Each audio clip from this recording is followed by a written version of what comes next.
You gotta give me one thing. I'm a scary judge of talent.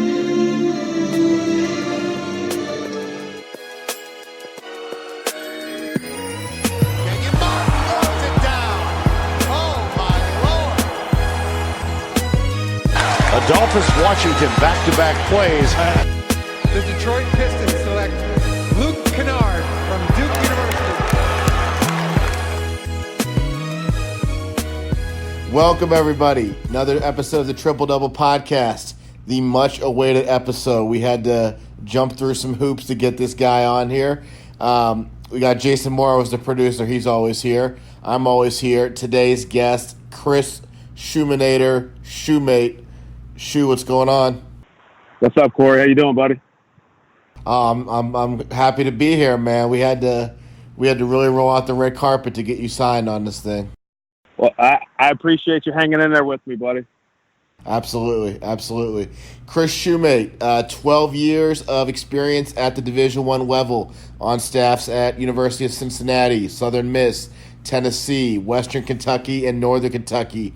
Before that, scored over 1,200 points as a player at Murray State. Chris Shumate usually can be found south of the Mason-Dixon line. That's accurate. That's where we find you. If anybody that knows me, that's usually where I'm at. Big Kentucky guy. Been everywhere in the state of Kentucky, and a little bit in Ohio, a little bit in other parts of the South. And what are you up to now? Well, I'm taking a break from coaching, and just really enjoying the next chapter. Getting to spend a lot of time with my kids and my family, and I'm actually standing out at baseball practice right now. My son's got his first fall ball practice, so I'm enjoying watching him throw the ball around left-handed. I prayed for a left-handed boy, and I got it. I'm very blessed. There you go. Well, let's start from the beginning here of how I know you. You were director of basketball operations when I was just a freshman manager at Cincinnati. And, before that, I was hoping that, we have some Cincinnati guys that listen to the podcast.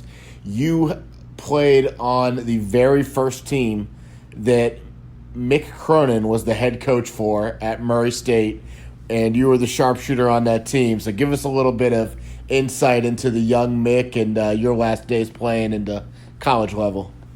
Well, Coach Cronin came in going into my senior year, and I remember we had a meeting with the AD prior to him getting the job, and the AD said, "Listen, here's going to be a new head coach, come from University of Louisville." And then this guy walks in, and we're waiting on the coach to walk in, and none of us knew exactly who Mick Cronin was. We had heard his name and such, and then this guy walks in, and nobody knew who he was. It was a little short guy. Came in and started. Very. Came in, started dressing the team, and we had eight fifth-year seniors on that first team. It was 03, 04, and probably in today's climate and culture of college basketball, those guys probably graduate and transfer. So we had a veteran group, and Coach Cronin was probably right, exactly what we needed at the right time. We had a very talented group, and we ended up winning the OVC championship, going 28-6 that year, and playing Illinois in the NCAA tournament. So.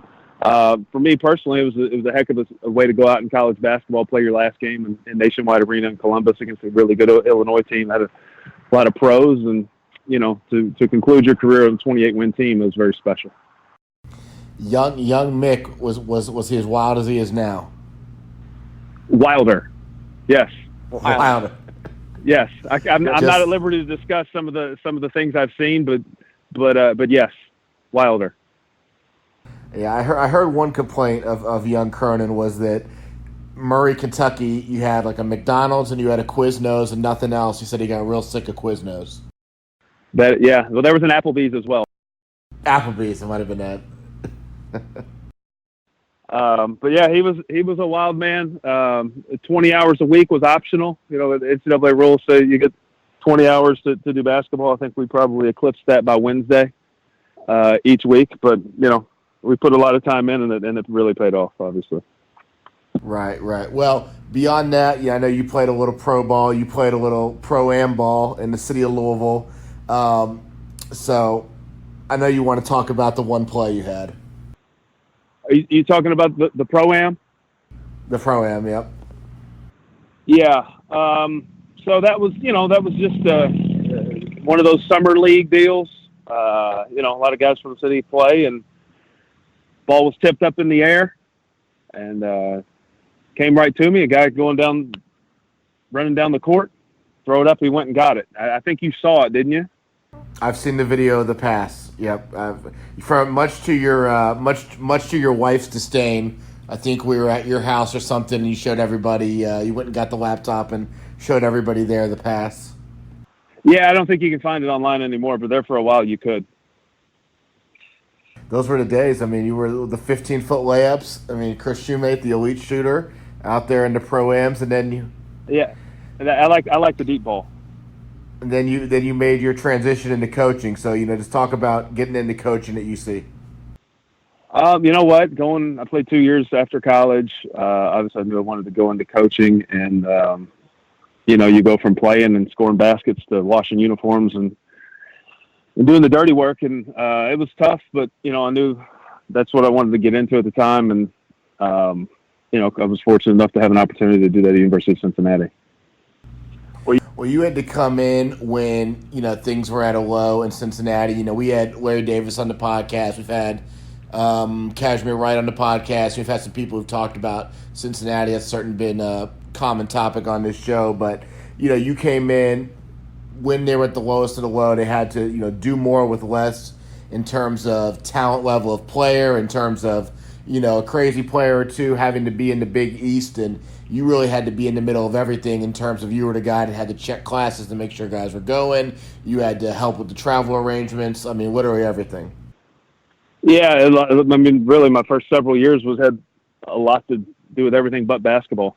Just trying to help the staff make sure we were organized and prepared, and like you said, the being a liaison with the academics and the travel and video, and basically just trying to make the staff's life an easier task.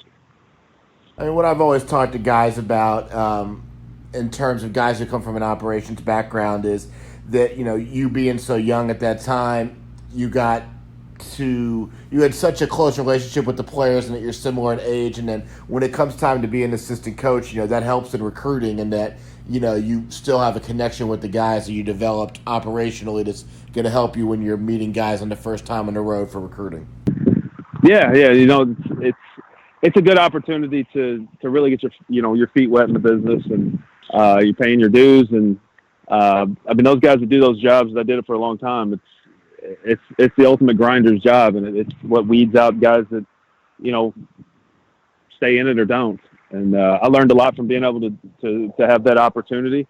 You don't just get to walk in and start recruiting players. You got to put your time in before you can really do that work.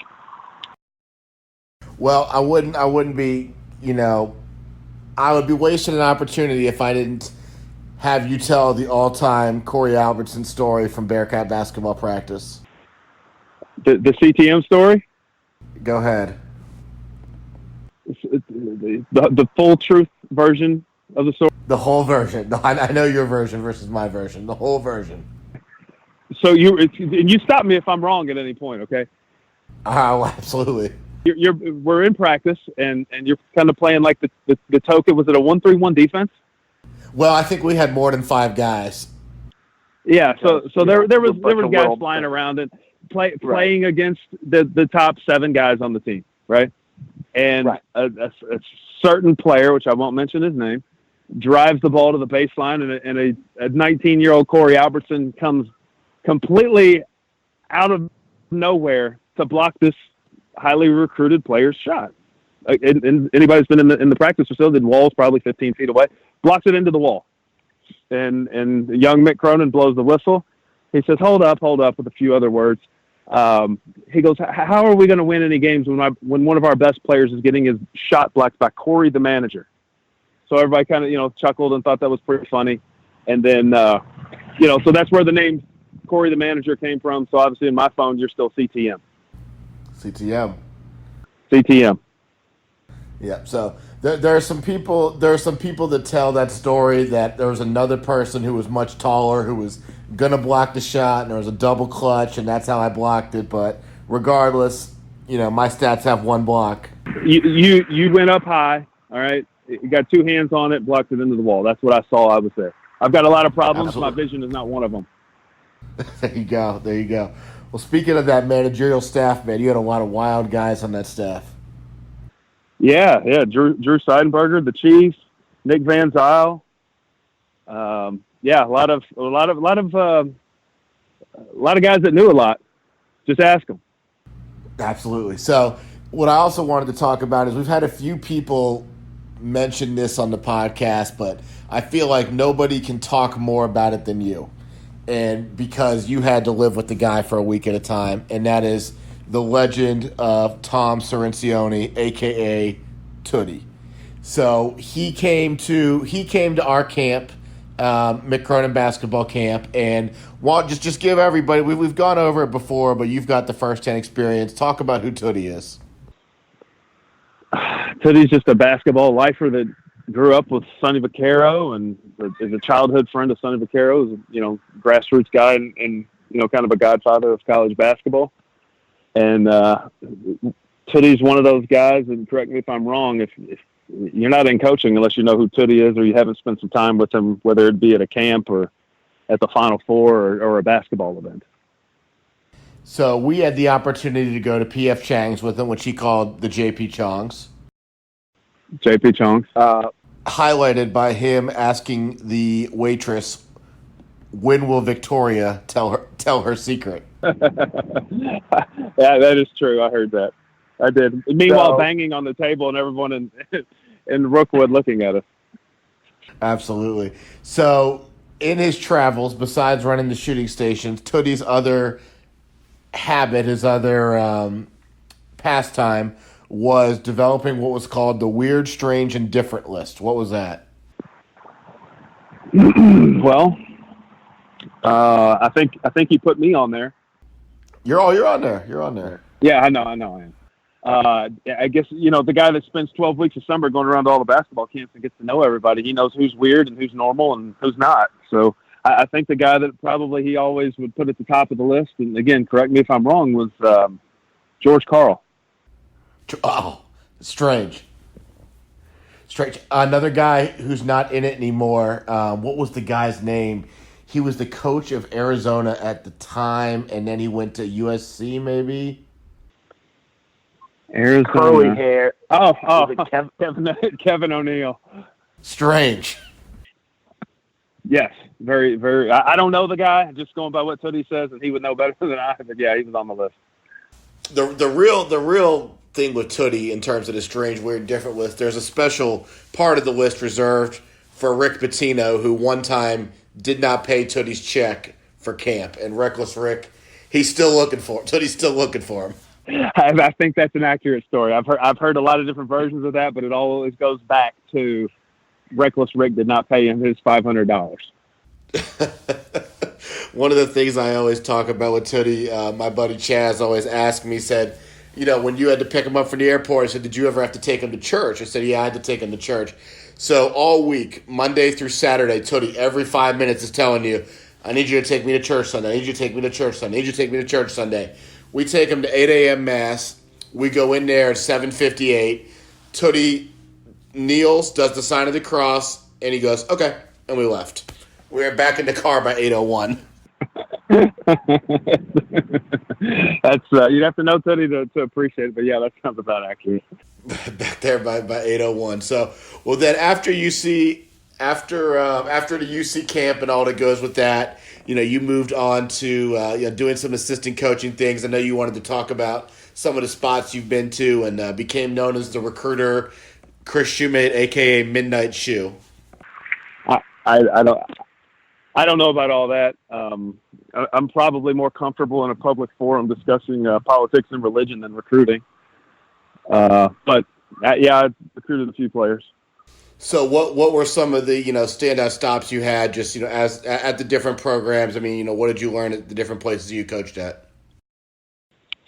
I think off the top of my head, I think one thing is each school has its own brand, and your academic profile of your university has to match up a lot of times with what you're selling, because you're going out and you're selling not just basketball, you're selling the whole academic experience.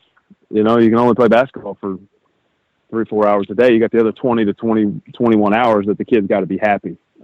So I think you spend a lot of time obviously talking about basketball, but then there's a bigger piece of the puzzle that goes into the academic experience as well. Right. And then, I mean, at the school, so like when you go to Southern Miss, I mean, it's different than Cincinnati. It's different than when you were at Tennessee, where, you know, everybody wants to go to Cincinnati or Tennessee. But when you're at Southern Miss, when you're at, you know, Western Kentucky, Northern Kentucky, you know, you had to learn how to go and find some guys too, and, you know, the evaluation part of it.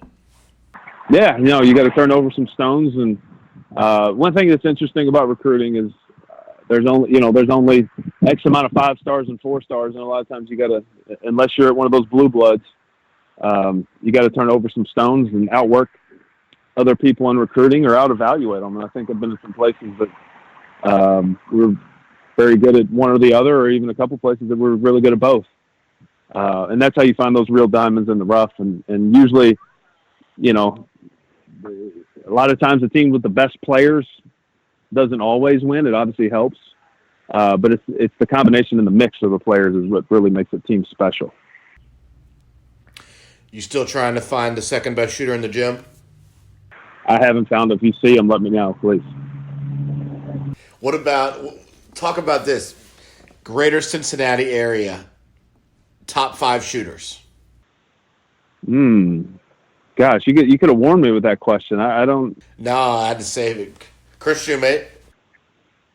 Yeah, keep going. Joe Frederick. Yeah, you got to put him in the mix. Yeah, definitely Joe. Stan Kimbrough. He's a little before my time, but I've heard nothing but good things about his shooting abilities. We've never gone against each other. Bill Cook likes to claim that Andy Kennedy was a really good shooter. Not Alex Meacham. I don't know if I've ever seen Meach shoot I don't think I've seen him shoot a ball, so I don't know. Thank you. So we got to find one more. Do you know a guy? You might not know him. Ricardo Hill. If you know Ricardo Hill, good shooter. Good shooter. Good shooter. But you take yourself over Joe Fred. Here's what I do think. I think it'd be hard to find a tandem that could take the 25-year-old versions of myself and Joe Fred. Joe likes to tell people there was no.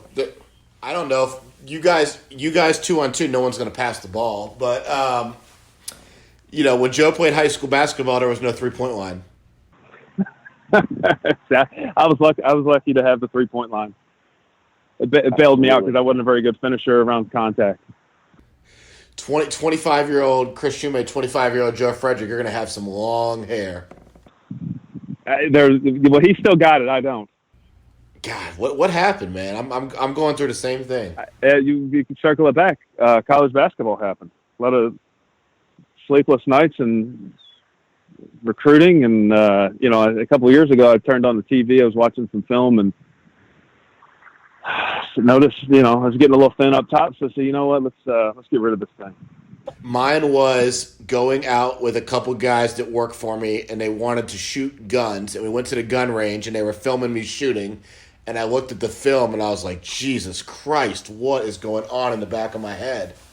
But what does Meredith? What do Meredith and the girls think about it? They're okay with it. Yeah, they like it. They said it fits my personality. Yes. I mean, in terms of I'm cool. I'm cool with it. I just go through a lot of razors and shaving cream, but other than that, you're a couple of years away from your daughter's, you know, dating, and you're going to be intimidating if they're going to bring a guy by. Yeah, that was part of the thought process as well. So when I answered the door, I want to be as intimidating as possible. You know, 6'6", you got the bald head, you got it all. Yeah, and that's why I still train. That's why you still train. You get it. So that's what I wanted to talk about. So let's talk about the young fellow, your son Gator. How old is he now? What regiment's he on? Well, he's 6, and I'm watching him at baseball right now. His first practice of fall ball. What regiment is he on? Well, we start every morning with a glass of whole milk, and we finish every day with a glass of whole milk. Keep the whole milk in the garage. Nobody else is allowed to touch it. He's got a little sign on his sticker that says Gators milk, just so we can, thicken his bones up a little bit, and give him all the opportunities. But, I would say at some point every day we throw baseball, work on ball handling, work on balance and passing, and, do basic form shooting. So he's at that age where he wants to back up and shoot the deep ball. I got a big problem with that because, bad footwork, bad feet, bad hips. I like him to just form shooting right in front of the rim. But, so, we get our strokes in every day. We're trying to build good habits. That's what we got. So Gator's going to be a multi-sport guy. You know what? I just hope he can make the team. I don't know. We'll see. He likes it. He sure enjoys going to practice, but he's got my genes. So, who knows how that's going to unfold. Hopefully he's a little better than I will.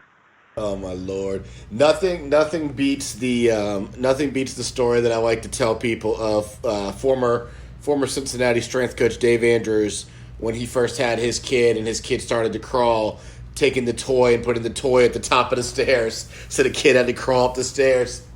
It wasn't a toy. I was there for this. It wasn't a toy. What was it? The bottle. It was the bottle of milk. The bottle of milk.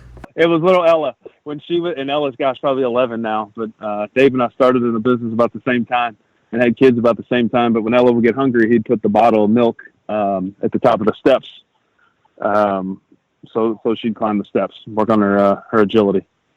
Good for core strength. Yeah, absolutely.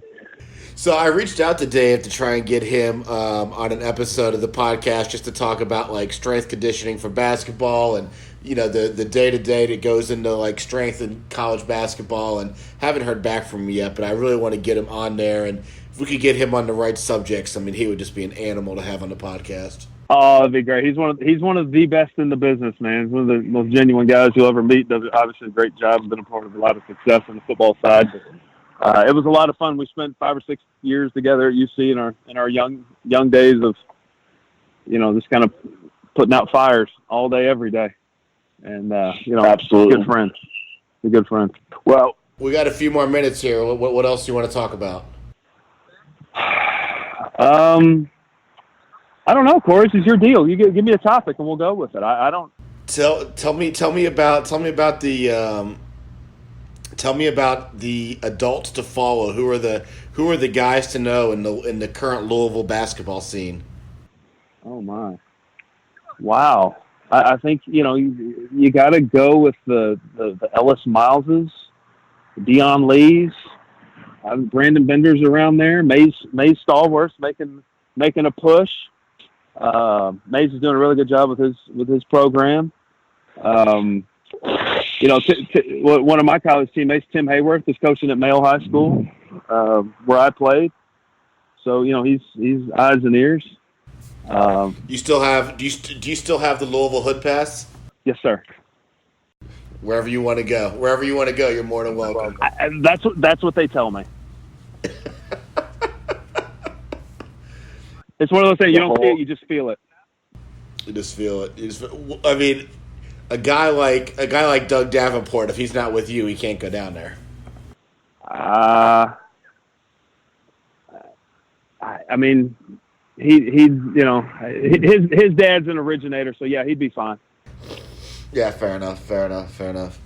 Well, man, I guess that's it. I don't know if you had anything else you wanted to talk about. It's your time to shine. We had to pull teeth to get you on this thing. So, if there's anything else you want to say before we go, you said you had some. No, man, I appreciate you having me on, Corey. We've known each other a long time. You do a great job, and what you do for these kids in the city, and not just Cincinnati, but Ohio, Kentucky, and Indiana, and surrounding states is really cool.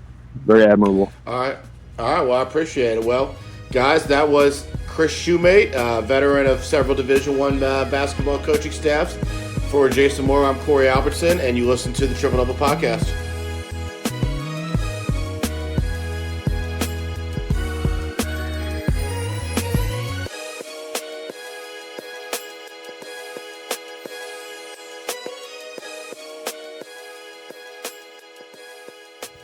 This podcast is brought to you by PlayEasy.com. For players, coaches, or casual athletes looking to book a sports facility, as well as owners and managers of sports facilities, PlayEasy.com is the new one-stop site for streamlined services. If you're looking for a place to practice, play, host your tournament, camp, or other, simply go to PlayEasy.com and create a booking request for your area. Your request will go out to surrounding facilities who will respond with their best offer. Once you receive the offer that best fits your needs, book the facility and you're ready to play.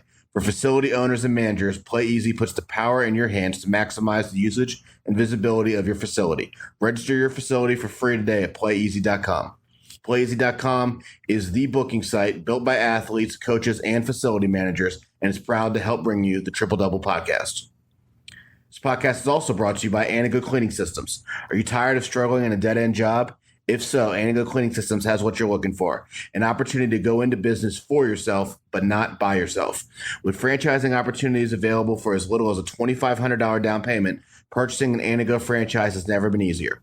Once you own your Anago franchise, you're licensed to clean commercial facilities all around the greater Cincinnati, Dayton, or Columbus areas with the support of Anago's sales, quality control, operational, and accounting staff. Call 513-332-0033 today for your opportunity to be your own boss and grow your own commercial cleaning company under the guidance of Anago's proven and successful system. Again, call 513-332-0033 to learn more. With Anago, your future starts today.